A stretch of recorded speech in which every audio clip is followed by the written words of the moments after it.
Chose promise, chose due. Aujourd'hui, on joue à Happy Family, le jeu des 7 familles. Hello à toi qui voudrais aider tes enfants ou tes petits-enfants à apprendre l'anglais, mais n'a pas de prof d'anglais sous la main. On continue à leur apprendre plus de vocabulaire et plus d'expressions anglaises en jouant. Justement, le jeu des 7 familles est parfait pour développer des automatismes parce que l'on va répéter certaines phrases encore et encore et encore. On travaille donc sur la fluidité. Première opération, obtenir ou bricoler un jeu des 7 familles en anglais. Tu peux en commander un sur ta plateforme préférée, mais attention, autant éviter le jeu Spider-Man ou Frozen, qui ne vont pas beaucoup nous aider au niveau du vocabulaire. Et très honnêtement, j'ai pas trouvé grand-chose qui m'ait emballé lorsque je suis allée scroller sur les plateformes. Je suis donc allée voir ce qu'il était possible de télécharger sur le net, et là encore, bof.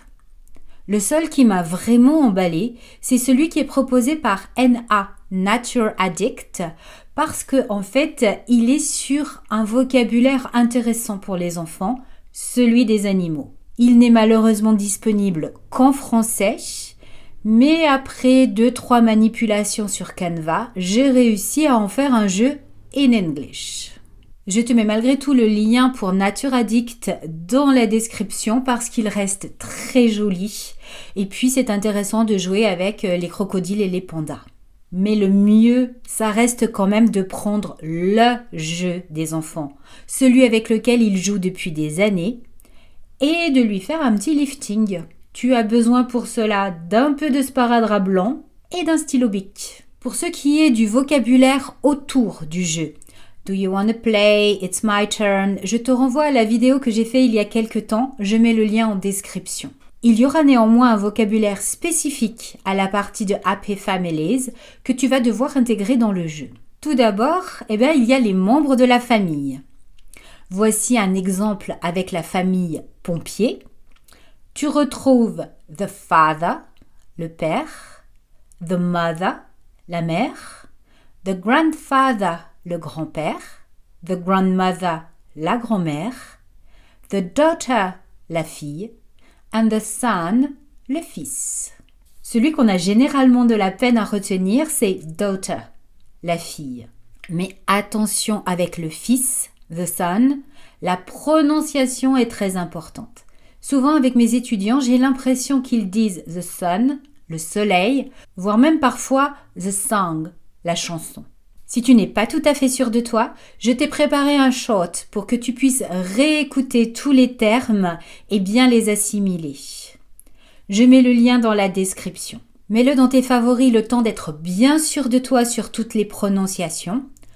Je n'ai pas fait de fiche vocabulaire parce qu'en fait, le lien entre ce que l'on lit et la façon dont on le prononce est totalement déroutant pour nous francophones. Il valait mieux rester sur une version audio. Pour que le vocabulaire rentre bien, tu peux l'intégrer à des jeux de loto ou de memory. Tu peux même le faire en utilisant des vraies photos de ta famille. Mais comme je te l'ai expliqué la semaine dernière dans cette vidéo sur le vocabulaire, la famille fait partie du programme de l'éducation nationale dès le CP. C'est donc peut-être toi qui aura plus besoin que les enfants de réviser ce vocabulaire-là.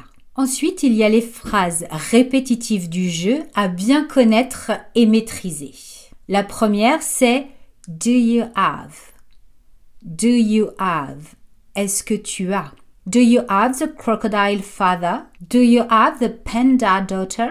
Et la réponse que l'on attend, c'est « Yes, I do » si on l'a.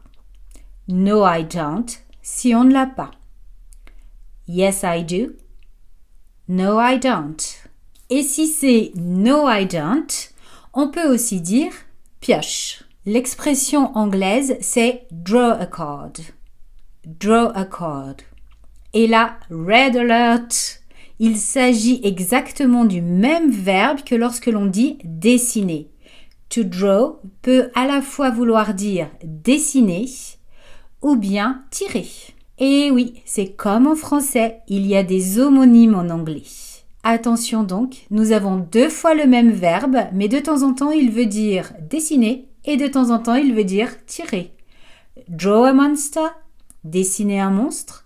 Draw a card, tirer une carte. Si cela te rend un petit peu confus, sache que pour les enfants, c'est très important d'être confronté à ce genre de choses dès le plus jeune âge. Comme ça leur semblera naturel. Donc lorsque toi aussi tu es confronté à des homonymes en anglais, il faut apprendre à tout simplement l'accepter. Ce qui est bien avec les enfants, c'est qu'ils acceptent très facilement. Si l'expression draw a card est un petit peu trop perturbante pour toi, tu peux aussi utiliser take a card. Take a card. Prends une carte. Mais j'entends souvent les enfants dire go fish. Go fish, va pêcher. En fait, cette expression vient d'un autre jeu qui justement s'appelle Go Fish. Mais parfois, la limite entre les jeux est un petit peu poreuse et c'est devenu un petit peu l'expression des enfants pour dire pioche. Je sais que souvent ça les amuse beaucoup plus, surtout les plus petits, de dire Go Fish que de dire Draw a card ou bien Take a card. To sum up, pour résumer. On choisit un jeu qui est déjà le jeu préféré des enfants ou bien qui est sur un sujet qui les intéresse. Les animaux, le sport, whatever.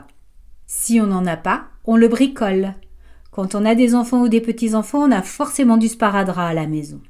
On passe un peu de temps à leur apprendre le vocabulaire spécifique à la famille, mais normalement, ça a été fait par l'école. On met en place le vocabulaire spécifique que l'on vient de voir dans cette vidéo. Do you have? Draw a card.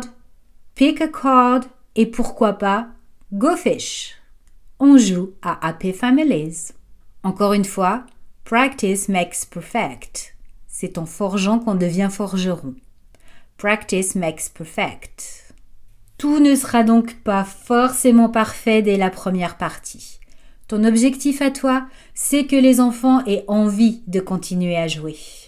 Aide-les avec le vocabulaire, s'ils patinent un peu au départ, ce sera toujours mieux la 2e fois et encore mieux la 3e, jusqu'à ce que la partie se fasse tout naturellement en anglais. Je te laisse aller jouer avec les enfants. Have fun and see you next week.